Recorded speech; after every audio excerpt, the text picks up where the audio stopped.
The vast emptiness of space held many secrets, but none quite as surprising as the one the Galactic Federation discovered in the year 2045.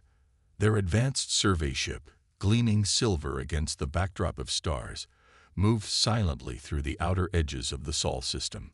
Captain Green of the observation team stood at his post, watching the small blue planet through the ship's advanced sensors. Unlike the rest of his plant-eating species, who had tall, slender frames and gentle features, he had trained himself to be more assertive. Yet nothing in his training had prepared him for what they were about to discover about Earth's dominant species. "Another primitive civilization," commented his science officer, Tom, tapping on the holographic display. "They've barely reached their moon. No faster than light travel. No colony worlds." He paused, adjusting the sensors. "Though they do seem to be remarkably widespread across their planet." Green nodded, his long fingers moving across the control panel. "Run a full biological scan. The Federation Council wants complete data before making contact."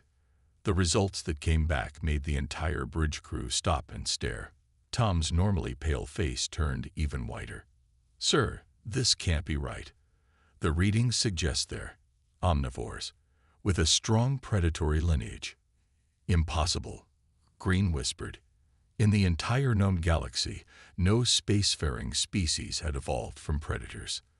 The violence and territorial nature of meat-eaters usually led to self-destruction long before achieving space travel. Yet here was proof. The next few days revealed even more shocking details. Humans, as they called themselves, could survive in almost any climate on their world. They had settlements in frozen wastelands, burning deserts, dense jungles, and high mountains. Their bodies could heal from injuries that would kill most species, and they could regrow damaged tissue, a trait usually found only in primitive life forms. "Look at this," Tom said one morning, displaying footage of a human sporting event. "They run. For fun. They have something called marathons where they run for hours." He shook his head in disbelief. "No other intelligent species does this. It's unsettling." But what truly frightened the observation team was human persistence hunting. Historical records showed how ancient humans would chase prey until it collapsed from exhaustion. No other known species had developed such a terrifying hunting method. "Their sleep patterns are unusual too," noted the medical officer, walking onto the bridge with her latest report. "They only need around 8 hours of rest. Most species require at least twice that, and they can go days with minimal sleep if needed." Captain Green felt a growing unease as more data poured in. Humans were tool users of unprecedented skill. They had learned to control fire so long ago that it was part of their prehistoric record. They ate almost anything, could survive severe injuries, and had spread across their world like no other species they'd encountered. The final report to the Federation Council was clear. Despite their technological limitations, humans were potentially one of the most dangerous species ever discovered. Their combination of intelligence, adaptability, and physical capabilities made them unique in the galaxy. "We should make peaceful contact," Green recommended in his report. "These humans, despite their predatory nature, have built complex civilizations. They create art, music, and literature. They show remarkable cooperation within their groups. But most importantly," he paused, choosing his words carefully, "if we don't approach them as friends now, we might one day face them as enemies." The Federation Council agreed. First contact would be peaceful. But as the observation ship prepared to leave Earth's solar system, Captain Green couldn't shake a strange feeling. They had come expecting to find another primitive civilization. Instead, they had discovered something unprecedented. A species that combined the intelligence of advanced life forms with the physical capabilities of apex predators. As his ship jumped into faster-than-light travel, Green made a personal note in his log. "Today we discovered humans. Tomorrow, the galaxy changes forever." 3 months after first contact, the Federation's research station orbiting Earth buzzed with activity. The initial excitement of meeting humans had given way to a deeper, more unsettling understanding of Earth's dominant species.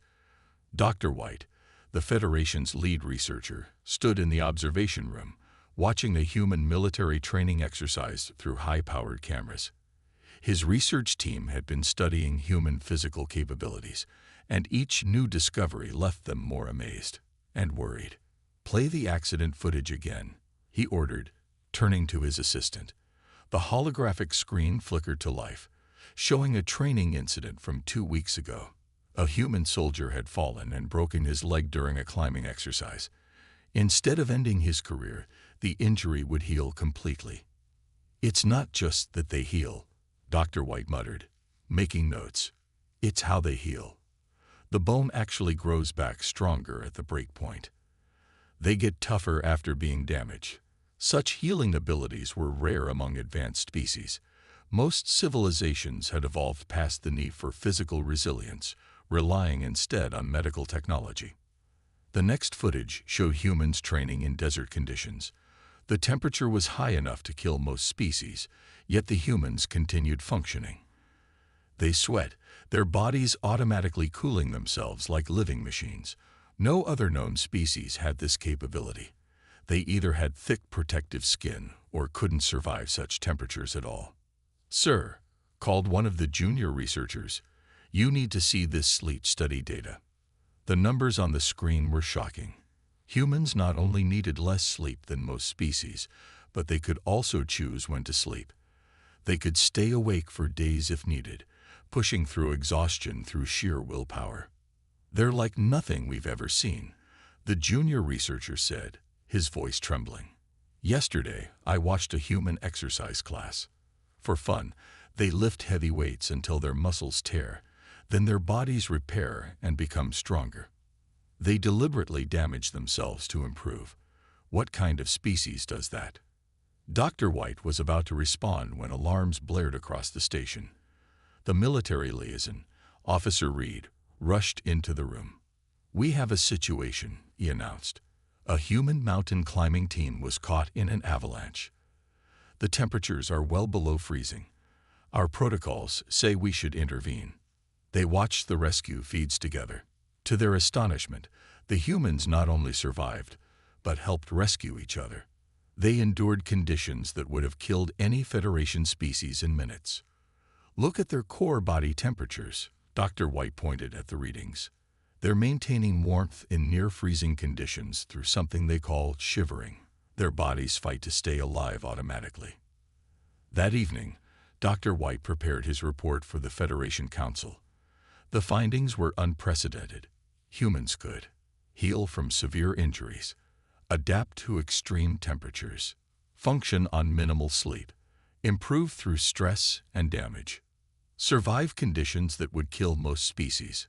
But what truly shocked the Federation was the human capacity for learning. They adapted to new situations at an alarming rate. Within weeks of first contact, humans had already begun understanding alien technologies that took other species generations to master. "There's something else," Officer Reed said, joining Dr. White as he finished his report. "The military analysis. Humans are the only known species that can throw objects accurately. They can kill at a distance like no other species we've encountered." Dr. White added this to his report, then sat back, troubled.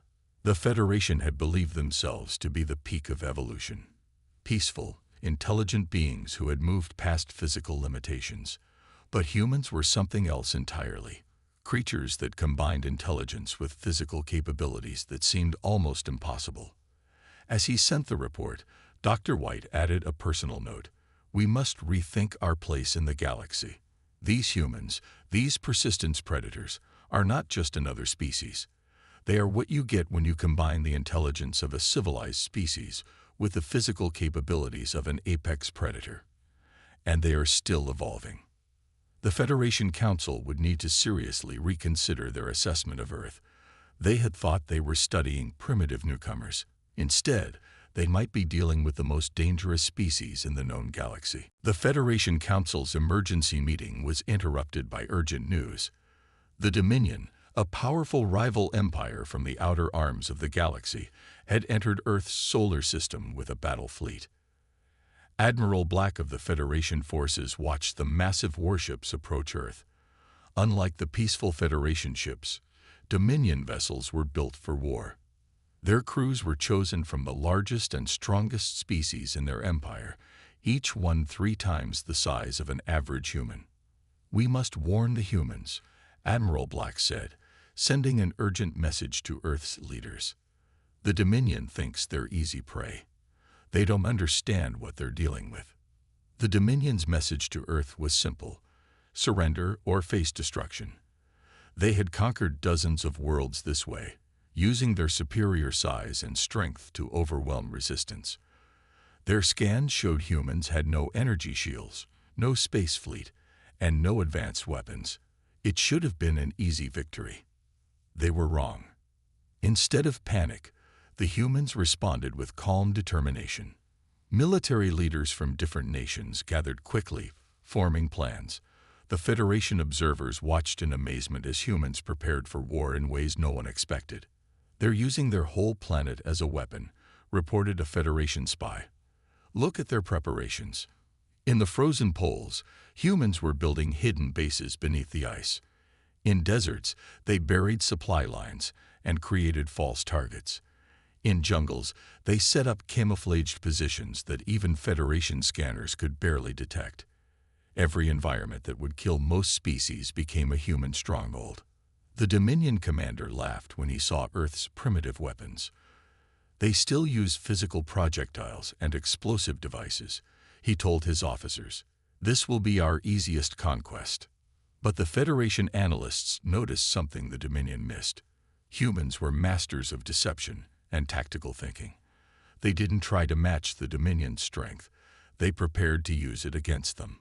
"Watch this test footage," Admiral Black told his staff, showing a video of human soldiers practicing guerrilla tactics. "They're not planning to fight like us. They're going to hunt their enemies." The humans had studied the Dominion's weaknesses carefully. The large, strong aliens needed more food and couldn't handle Earth's gravity well. They couldn't see clearly at night, while humans had learned to fight effectively in darkness. Most importantly, the Dominion warriors couldn't match human endurance. Earth's leaders sent a reply to the Dominion: "We will not surrender. If you want our world, you'll have to fight for every inch of it." The Federation Council was shocked by the human response. No other species had ever dared to challenge the Dominion so boldly. But as they watched humans prepare, they began to understand. They're not just getting ready for a war, Admiral Black realized. They're preparing for a hunt, and we're about to see why humans are the most successful predators on their planet. The Dominion launched their first attack at dawn, expecting a short battle. They didn't know that humans had spent weeks preparing the battlefield. Every city had underground shelters. Every open field could become a trap, and every human was ready to fight with a determination that frightened even their Federation allies. "Sir," a young Federation officer reported to Admiral Black, "the humans are using something they call asymmetric warfare.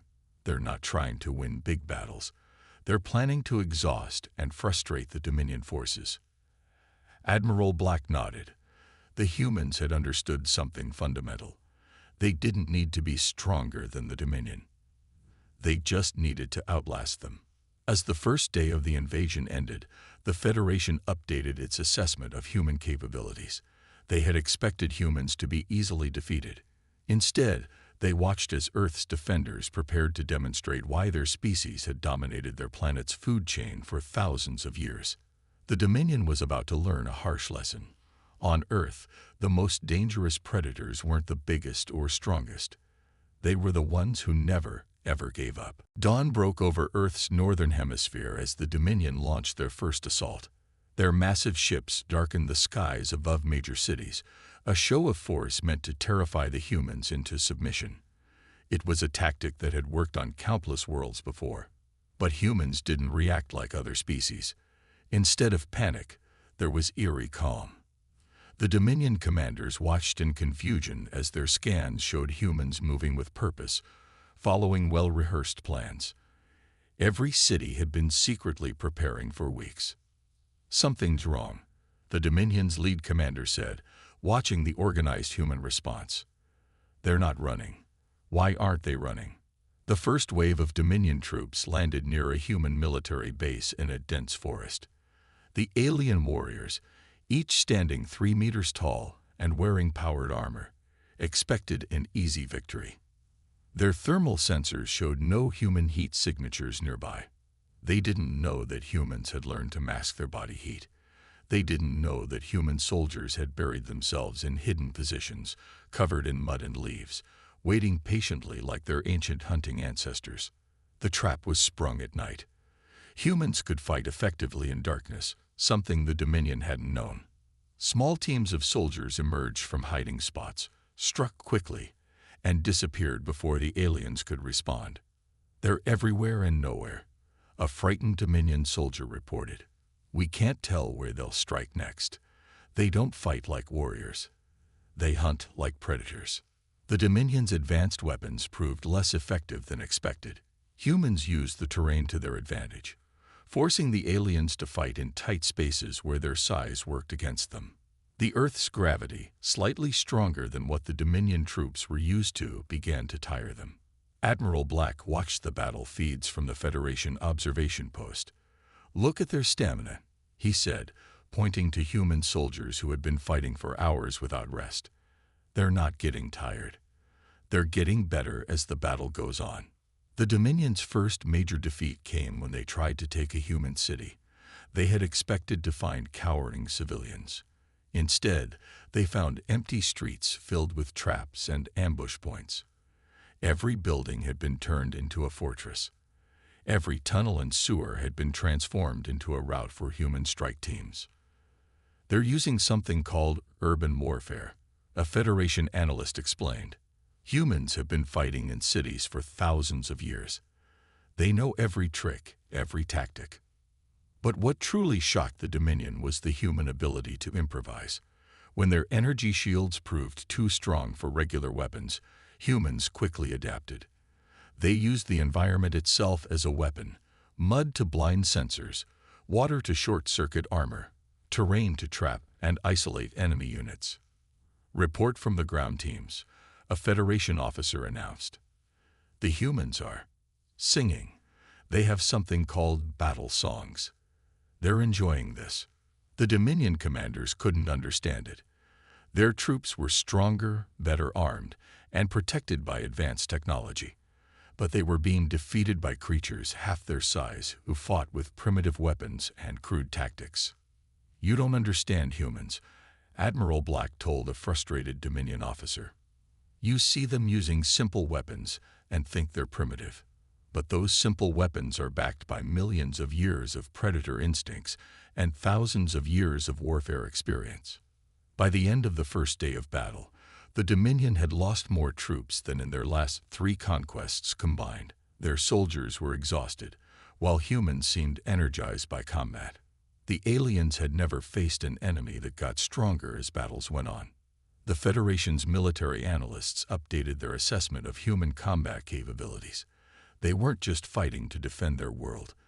They were fighting with the instincts of apex predators protecting their territory. Every human soldier seemed to tap into something primal, becoming part of a species that had evolved to be the perfect hunters. The Dominion's initial defeat marked the beginning of a war unlike any the galaxy had seen. The apex predators of Earth had been challenged, and now they were going to show the galaxy why no force had ever successfully invaded their world. In the Grand Library of the Federation's main research station, alien scholars gathered around displays showing Earth's military history.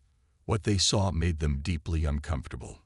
Professor Blue, the Federation's chief historian, stared at the footage of human warfare through the ages. From ancient battles to modern conflicts, humans had shown an incredible ability to adapt their fighting styles. But it wasn't just their fighting that worried him. It was their endless creativity in developing new ways to win. "Look at this," he said, pointing to various human battle tactics throughout history. They'd fought in every possible environment: desert warfare, Arctic combat, jungle fighting, urban battles, mountain conflicts. They've mastered them all. The Dominion was learning this lesson the hard way. Their forces, used to straightforward battles of strength and power, were facing an enemy that refused to fight on their terms. Humans used the environment itself as a weapon. "They're studying us," reported a frightened Dominion commander. "Every time we adapt to their tactics, they change them. They learn from every battle, every mistake, both theirs and ours." The Federation analysts noticed something else that terrified them. Humans could spot patterns and predict enemy movements with shocking accuracy. They called it gut instinct, but it was really their predator brains working at high speed, processing countless small details. Their pattern recognition is extraordinary. Professor Blue noted in his report, "They can sense danger before it appears. They notice tiny changes in their environment that other species miss completely." A Dominion battle group learned this the hard way when they tried to ambush a human convoy. Somehow, the human soldiers felt something was wrong. They not only escaped the trap but turned it against their attackers. "How did you know?" Captured Dominion soldiers asked their human captors. "Something didn't feel right," was the simple answer. This instinct, developed over thousands of years of being both predator and prey, had saved countless human lives. The Federation's combat analysts were equally amazed by human battlefield innovations. When standard tactics didn't work, humans simply invented new ones. They turned simple tools into weapons. They used weather patterns to their advantage. They even used the Dominion's superior size against them, creating tight spaces where larger aliens couldn't maneuver effectively. "They're not just fighting," observed Admiral Black during a strategy meeting. "They're hunting. Every human soldier is a hunter, every battle a hunt. They track, they plan, they set traps, and they strike when their prey is weakest." The Dominion's losses mounted. Their mighty warriors, unbeatable in direct combat, found themselves exhausted by constant human harassment. Small human teams would strike suddenly, disappear into terrain no other species could navigate, then strike again from another direction. "Their endurance is their greatest weapon," Professor Blue told the Federation Council. "They don't need to win every battle. They just need to keep fighting longer than we can." But what truly changed the war was human adaptability. When the Dominion used energy shields, humans found ways to overload them.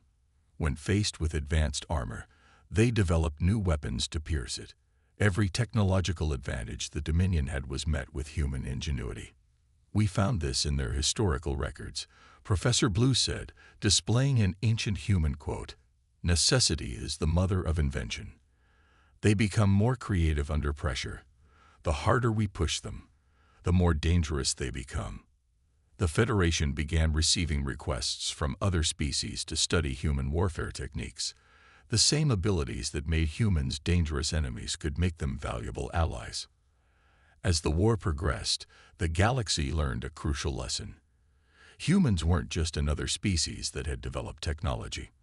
They were nature's perfect survivors, combining intelligence with predatory instinct in a way no other species had managed. The Dominion's Supreme Commander summarized it best in his desperate message to his superiors. "We came expecting to find prey.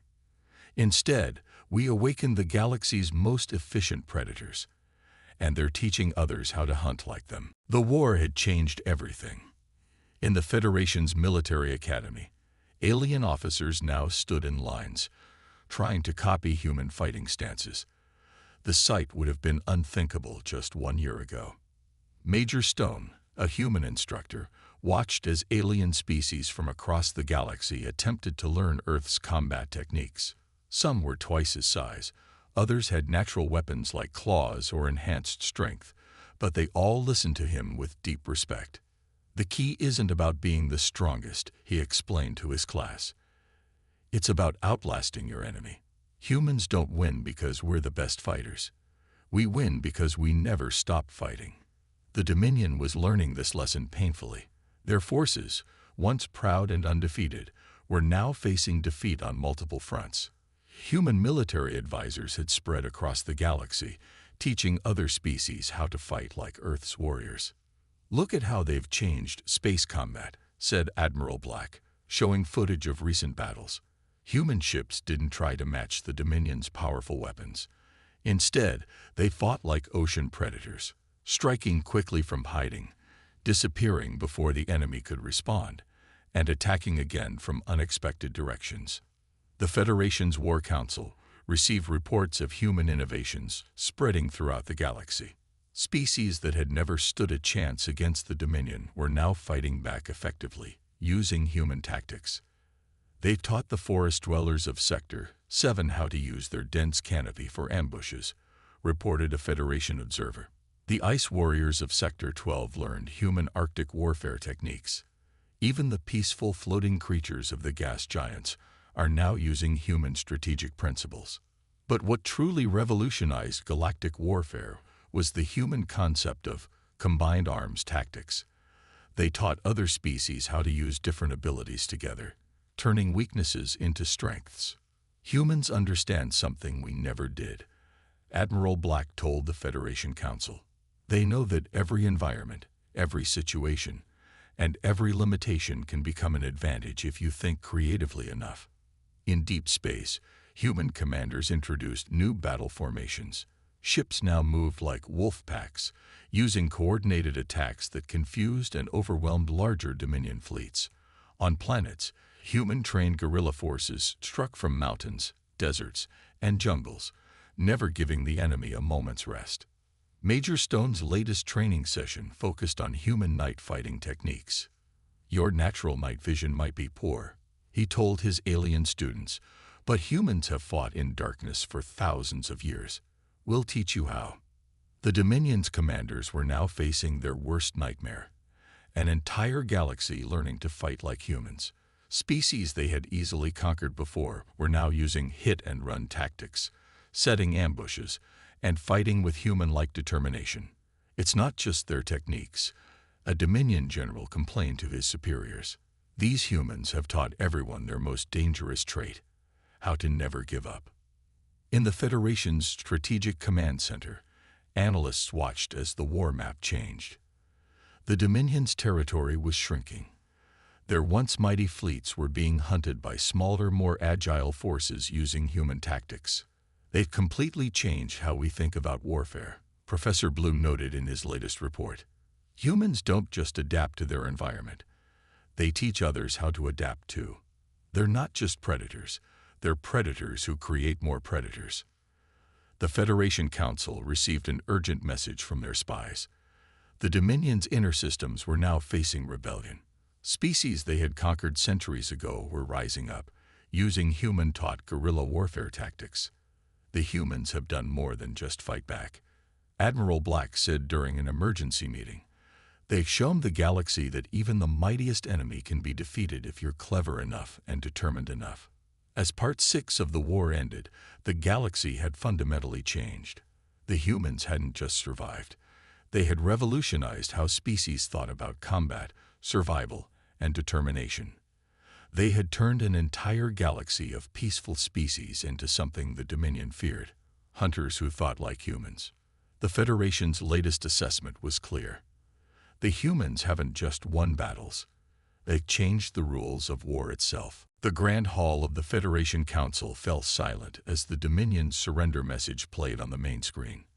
After centuries of being the galaxy's most feared empire, they had been defeated not just by humans, but by a galaxy that had learned to fight like humans.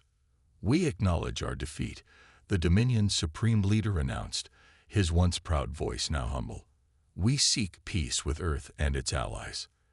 The statement that followed shocked even the Federation's most experienced diplomats. We also request human instructors to teach us their ways of survival. Admiral Black stood at the victory ceremony, watching representatives from 100 worlds gather to honor Earth's contribution. The humans present didn't stand out for their size or strength. Many species there were naturally more powerful, yet every alien in the room looked at them with a mixture of respect and careful caution. They've rewritten our understanding of what makes a species dominant, Professor Blue said, updating his final report. We thought advancement meant moving away from our primitive roots. Humans showed us that true advancement means mastering both civilization and survival. The Federation's military academy had been completely transformed. Combat courses now taught human-developed techniques as standard training. Understanding human persistence had become a required subject for all officer candidates. "Look at how they've changed us," a Federation instructor told his class.